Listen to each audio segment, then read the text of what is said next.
తాకట్లో ఉన్న మీ బంగారాన్ని విడిపించి ఆ రోజు ఆన్లైన్ రేటుకి కొంటాం. Sharma gold company.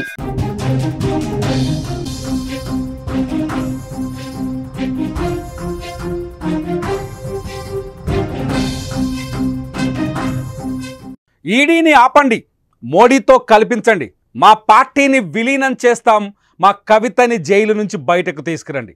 ఈ వ్యాఖ్యలు చేసింది ఎవరో కాదు, సంచలనమైన ఈ వ్యాఖ్యలు చేసింది Anakapalli BJP MP CM Ramesh. CM Ramesh ఇవాళ మధ్యాహ్నం ఒక కీలకమైన ప్రెస్ మీట్ పెట్టారు. ముఖ్యంగా బీఆర్ఎస్ వర్కింగ్ ప్రెసిడెంట్ కేటీఆర్ని టార్గెట్ చేస్తూ విమర్శల దాడి చేశాడు. అంతేకాదు 4-5 నెలల క్రితం తన దగ్గరికి కేటీఆర్ బృందం వచ్చి ఈడీ సిబిఐ తమ పైకి రాకుండా ఆపాలని, తమ పైన కేసులు పెట్టకుండా ఆపాలని, ఇళ్లలో సోదాలు చేయకుండా ఆపాలని వేడుకున్నట్టు సీఎం రమేష్ బట్టబయలు చేశారు. అంతేకాదు బీజేపీలో అవసరమైతే తమ పార్టీ బీఆర్ఎస్ని విలీనం కూడా చేస్తామని, తనతో బేరాలు కొనసాగించాలని కోరినట్టు సీఎం రమేష్ చేసిన వ్యాఖ్యలు ఇవాళ తెలంగాణలో దుమారాన్ని రేపుతున్నాయి. ఇప్పటికే బీజేపీని బీఆర్ఎస్లో విలీనం చేయాలన్న మాటని గతంలో బీఆర్ఎస్ అధినాయకత్వం ఆలోచించిందని, తను జైల్లో ఉన్నప్పుడు ఈ ఆలోచన చేశారంటూ కవిత ఒక్కసారిగా బీఆర్ఎస్పై బండరాయి ఎత్తేసింది. కవిత బండరాయి ఎత్తేసిన తర్వాత సొంతంగా తెలంగాణ జాగృతి అనే కుంపటి స్టార్ట్ చేసి ఇవాళ ఏకంగా లీడర్షిప్ క్లాసులు అంటూ ప్రత్యేక శిక్షణ తరగతులు కూడా ఇస్తుంది. అంతేకాదు బీఆర్ఎస్ని బీజేపీలో విలీనం చేయాలన్న మాట అవాస్తవం కాదని కవిత, అంటే కేసీఆర్ కుమార్తె స్వయంగా కవితనే ఆరోపణ చేసిన తర్వాత ఇవాళ సీఎం రమేష్ కూడా ఆ ఆరోపణల్ని కొనసాగిస్తూ, ఆ ఆరోపణల్ని నిజం చేస్తూ, ఆ ఆరోపణలు నిజమయ్యేటట్టుగా కొన్ని ఆధారాలు కూడా తన దగ్గర ఉన్నాయంటూ సీఎం రమేష్ కూడా కేటీఆర్ పైన తీవ్రమైన ఆరోపణలు చేశారు.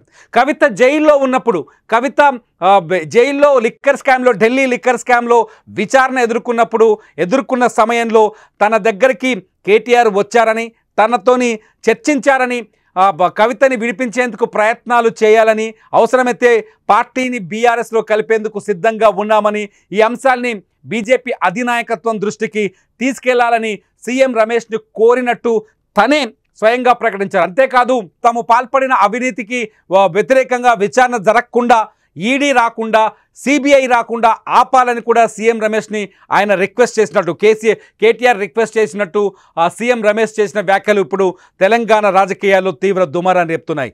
ఒక కాంట్రాక్టుకు సంబంధించి 1660 కోట్లకు సంబంధించిన కాంట్రాక్టుకు సంబంధించి రిత్విక్ ప్రాజెక్ట్స్ ఎవరైతే సీఎం రమేష్కి సంబంధించిన రిత్విక్ ప్రాజెక్ట్స్కు కేటాయించడం పైన కేటీఆర్ చేసిన ఆరోపణల నేపథ్యంలో సీఎం రమేష్ ఇవాళ మీడియా ముందుకు వచ్చారు. KTR BRS working president KTR టార్గెట్గా ఆయన తీవ్ర విమర్శలు చేశారు. ఒకసారి సీఎం రమేష్ కేటీఆర్ పైన ఏం వ్యాఖ్యలు చేశారో, ఆయన చేసిన ఆరోపణలేంటో ఒకసారి ఆయన మాటల్లోనే మీరు వినండి. కవిత ఢిల్లీలో జైల్లో ఉన్నప్పుడు నువ్వు ఢిల్లీకి వచ్చి నా దగ్గర టైం తీసుకొని మా ఇంటికి వచ్చిన మాట వాస్తవం కాదా? ఇంట్లో సీసీ కెమెరాలు ఉన్నాయి, నేను తీసి మీడియాకి ఇస్తా, నువ్వు ప్రెస్ మీట్ పెట్టి దీనికి సమాధానం చెప్పు. మా ఇంటికి వచ్చి ఏం మాట్లాడినారు? మేము చేసిన అవినీతి అన్నీ కూడా ఈడీ సిబిఐ లేకుంటే కవితను బయటికి వదిలేదానికి ఏర్పాటు చేయండి, మేము బీఆర్ఎస్ పార్టీ దేనికైనా సిద్ధం, మేము బీజేపీలో మెర్జ్ చేయాలన్నా కానీ, బీజేపీతో అలయన్స్ పెట్టుకోవాలన్నా కానీ దేనికైనా సిద్ధం అంటే. సరిగ్గా ఇవే వ్యాఖ్యలు గతంలో కూడా కవిత కూడా విలేకరుల ప్రెస్ మీట్లో, చిట్ చాట్లో సరిగ్గా ఇవే వ్యాఖ్యలు చేశారు. తను జైల్లో ఉన్నప్పుడు బీఆర్ఎస్ని బీజేపీలో విలీనం చేసేందుకు కుట్ర జరిగిందని చెప్పారు. ఢిల్లీకి వచ్చిన పార్టీ వర్కింగ్ ప్రెసిడెంట్ ఈ ఆలోచన చేశారని, ఈ ఆలోచనని బీజేపీ దృష్టికి కూడా తీసుకెళ్లే ప్రయత్నాలు జరిగాయని కవిత చేశారు. వర్కింగ్ ప్రెసిడెంట్ తన సోదరుడైన కేటీఆర్ పైన తీవ్రమైన విమర్శలు చేసిన కవిత పార్టీని నాశనం చేసే ప్రయత్నాలు జరిగాయి, పార్టీని బీజేపీలో విలీనం, ఎన్నికలకు ముందు బీజేపీలో విలీనం చేసే ప్రయత్నాలు జరిగాయంటూ కవిత చేసిన కామెంట్స్ అప్పట్లో దుమారాన్ని చెలరేగాయి. ఆ కామెంట్స్ని నిజం చేస్తూ ఏకంగా అనకాపల్లి ఎంపీ బీజేపీలో కీలక నేతగా ఉన్న సీఎం రమేష్ కూడా ఇప్పుడు అటువంటి వ్యాఖ్యలే చేయడంతో ఒక్కసారిగా తెలంగాణలో రాజకీయ వాతావరణం వేడెక్కింది. కేటీఆర్ చేసిన విమర్శలకు కౌంటర్గా ఆయన సీఎం రమేష్ చేసిన వ్యాఖ్యలతో ఒక్కసారిగా తెలంగాణలో రాజకీయం మారిపోయింది. గతంలో కూడా కవిత జైల్లో ఉండడం, ఆ తర్వాత కవిత బెయిలు పైన బయటకు విడుదలైన సందర్భంలో అప్పుడు ముఖ్యమంత్రి రేవంత్ రెడ్డి చేసిన కొన్ని వ్యాఖ్యలు, ఇదే తరహాలో ముఖ్యమంత్రి రేవంత్ రెడ్డి చేసిన కొన్ని వ్యాఖ్యలు రాజకీయ దుమారాన్ని సృష్టించాయి. ముఖ్యమంత్రి రేవంత్ రెడ్డి పైన కొందరు కోర్టుకు కూడా వెళ్ళిన సందర్భాలు ఉన్నాయి. ఇవన్నీ పక్కన పెడితే తాజాగా మళ్ళీ ఒక ప్రశ్న తెరపైకి వచ్చింది సీఎం రమేష్ వ్యాఖ్యలతో. బీఆర్ఎస్ శ్రేణుల్లో కావచ్చు, బీఆర్ఎస్ నాయకుల్లో కావచ్చు, బీఆర్ఎస్ అట్టడుగు కార్యకర్తల్లో కావచ్చు, ఈ సీఎం రమేష్ చేసిన వ్యాఖ్యలు ఒక్కసారిగా కొంత ఆందోళనను కలిగించాయి. వాళ్ళ విశ్వాసాన్ని తగ్గించే విధంగా కనిపించాయి. ఎందుకంటే పార్టీని బీజేపీలో విలీనం చేసే ప్రక్రియ జరిగింది అంటే బీజేపీతో గ్రౌండ్ నుంచి కావచ్చు, మండల స్థాయిలో కావచ్చు, గ్రామ స్థాయిలో కావచ్చు, రాష్ట్ర స్థాయిలో కావచ్చు, బీజేపీతో పోరాటానికి బీఆర్ఎస్ నాయకులు తీవ్రంగా ప్రయత్నించారు. కవిత జైల్లో ఉన్నప్పుడు బీజేపీతో అన్ని రకాల యుద్ధానికి రెడీ అయ్యారు. అంతేకాదు ఇటు బీజేపీ నాయకులు కూడా, తెలంగాణ బీజేపీ నాయకులు కూడా బీఆర్ఎస్ అధికారంలో ఉన్నప్పుడు ఇదే స్థాయిలో పోరాటం చేశారు. ఇవన్నీ చూస్తుంటే రాజకీయాలు వేరు, నాయకుల మధ్య స్నేహాలు వేరు, కాంట్రాక్టులు వేరు, అలాగే డబ్బుల సంపాదన వేరు అనే సందేహాలు కలిగేలా ఈ పరిణామాలన్నీ మనకు కనిపిస్తున్నాయి. చూడాలి నిజంగా సీఎం రమేష్ వ్యాఖ్యలపైన. సీఎం రమేష్ ఇంకో సవాల్ కూడా విసిరారు. ఈ అంశాలన్నింటిపైన మాట్లాడడానికి, ఎక్కడైనా బహిరంగంగా చర్చించడానికి కేటీఆర్ సిద్ధంగా ఉన్నారా?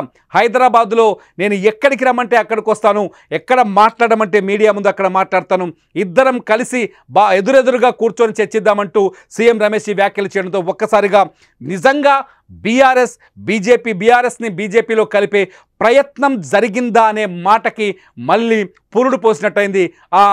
ఆ లైన్కి, లేకపోతే నిజంగా ఆ ఆరోపణకి మళ్ళీ బలాన్ని చేకూర్చినట్టయింది. నిజంగానే బీజేపీలో విలీనానికి ముందుకొచ్చిందా? దానిపైన సీఎం రమేష్ ఒక లీడ్ కూడా ఇచ్చారు. అయితే తను పార్టీ పెద్దలతో మాట్లాడాను, బీఆర్ఎస్ని విలీనం చేసుకోవడానికి బీజేపీ సిద్ధపడలేదు అని కూడా సీఎం రమేష్ వివరణ కూడా ఇచ్చే ప్రయత్నం చేశారు. పార్టీ పెద్దలు దీన్ని ఎట్టి పరిస్థితుల్లో అంగీకరించబోరని ముందు తాను కూడా చెప్పినట్టుగా చెప్పారు. ఇదంతా చూస్తుంటే రాజకీయాల్లో విలీన ప్రక్రియ జరిగింది, ఎన్నికలకు ముందు బీఆర్ఎస్ని బీజేపీలో విలీనం చేసే ప్రక్రియ జరిగింది అని నమ్మే వారికి ఈ సీఎం రమేష్ వ్యాఖ్యలు మరింత బలాన్ని చేకూర్చినట్టు అనిపిస్తోంది. అంతేకాదు ఇదే సబ్జెక్టులో కవితకు బెయిల్ వచ్చినప్పుడు కూడా ఇదే తరహా చర్చ జరిగింది. కవితకు బెయిల్ ఎందుకు ఇచ్చారంటే అంటూ రకరకాల కారణాలు చూపించారు అక్కడ. అయితే కోర్టు బెయిల్ ఇవ్వడం వేరు, రాజకీయ పార్టీలో దోస్తాన్ వేరు అనే విషయంలో కొన్ని కేసులు కూడా నమోదైన సందర్భాలు మనం చూసాం. ఇవన్నీ చూస్తుంటే బీఆర్ఎస్లో తెలంగాణలో రేవంత్ రెడ్డి సర్కార్ పైన కేటీఆర్ తీవ్రమైన పోరాటం చేస్తున్నారు. రేవంత్ రెడ్డి ప్రభుత్వాన్ని ఇరకాటంలో పెట్టే ప్రయత్నాలు చేస్తున్నారు. రేవంత్ రెడ్డి పథకాలని అమలు చేస్తాడంటూ విమర్శలు చేస్తున్నారు. వరుసగా రేవంత్ రెడ్డిపై అటాక్ చేస్తున్నాడు. ఈ తరుణంలో ఒకవైపు సొంత పార్టీలోనే కవిత కుంపటి ఏర్పాటు చేయడం, కవిత సొంత పార్టీ నాయకులపైనే విమర్శలు చేయడం, ఇటు బయట నుంచి కూడా బీజేపీ నాయకులు కూడా సీఎం రమేష్ లాంటి బీజేపీ నాయకులు కూడా బీఆర్ఎస్ పైన తీవ్రమైన విమర్శలు చేయడం, కవితను కాపాడుకునేందుకు పార్టీని బీజేపీలో విలీనం చేసేందుకు ప్రయత్నించారనే ధోరణిలో ఆయన మాట్లాడడం. అంతేకాదు ఈడీ, సిబిఐ గతంలో బీఆర్ఎస్ ప్రభుత్వం పైన, బీఆర్ఎస్లోని నాయకులపైన చాలా ఆరోపణలు వచ్చాయి. ఆ ఆరోపణలపైన తెలంగాణ ప్రభుత్వం, ప్రస్తుత ప్రభుత్వం కొన్ని విచారణలు కూడా చేపడుతోంది. ఈ సందర్భంలో సీఎం రమేష్ చేసిన ఈ వ్యాఖ్యలు ఒక్కసారిగా బీఆర్ఎస్ పరిపాలనకు కూడా మసిపూసినట్టుగా కనిపిస్తోంది, మసిపూసే విధంగా ఉన్నాయి. ఇదంతా చూడబోతున్న మచ్చ వచ్చినట్టుగానే తెలుస్తోంది. ఎందుకంటే బీఆర్ఎస్ పైన అవినీతి ఆరోపణలు ఉన్నాయని, ఆ అవినీతి కేసులను విచారించకుండా ఈడీని, సిబిఐని అడ్డుకునే ప్రయత్నం చేయాలంటూ సీఎం రమేష్ను కేటీఆర్ కోరినట్టుగా ఆయనే వ్యాఖ్యలు చేయడం, సీఎం రమేష్తో మాట్లాడుతున్న సందర్భంలో కేటీఆర్ తన ఇంటికి వచ్చిన సందర్భంలో దానికి కావాల్సిన సీసీటీవీ ఫుటేజ్ కూడా తన దగ్గర ఉందని సీఎం రమేష్ చెప్పడం. ఈ పరిణామాలన్నీ చూస్తుంటే ఒక్కసారిగా మరోసారి ఈ విలీనం బాంబు, తెలంగాణ రాజకీయాల్లో విలీన బాంబు పేలినట్టుగా తెలుస్తుంది.